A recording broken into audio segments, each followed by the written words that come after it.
Anong ganap sa mundo ng showbiz? Walang takot na sinabi ni Jay Ilagan, vice-alkalde ng Mataas na Kahoy, Batangas, na hindi siya natatakot makalaban si Vilma Santos sa darating na halalan para sa pagkagobernador. Ayon kay Ilagan, laos na umano si Vilma at wala na siyang dapat ipag-alala dahil marami na raw sa mga taga-suporta ng aktres ang hindi na aktibo.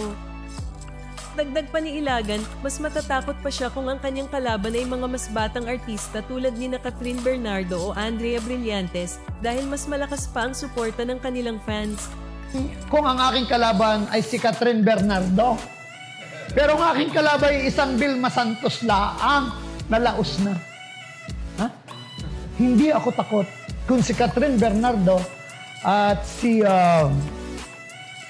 Andrea Brillantes ay takot ako. Pero Vilma Santos, ang kanyang marami naman sa mga fans niyan ay namamahinga na rin. Ang iba naman ay hindi na rin, siyempre, nasa edad yan. Si Vilma Santos, na dating gobernador ng Batangas at isang respetadong artista, ay may matibay na reputasyon sa politika.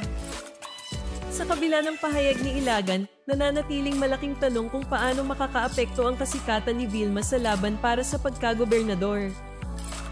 Patuloy naman ang kampanya ng parehong kandidato upang makuha ang suporta ng mga botante sa darating na halalan. Ngunit sapat nga ba ang kasikatan at track record ni Vilma Santos upang patunayan na hindi pa siya laos pagdating sa politika? O may punto si Jay Ilagan na tapos na ang kanyang panahon?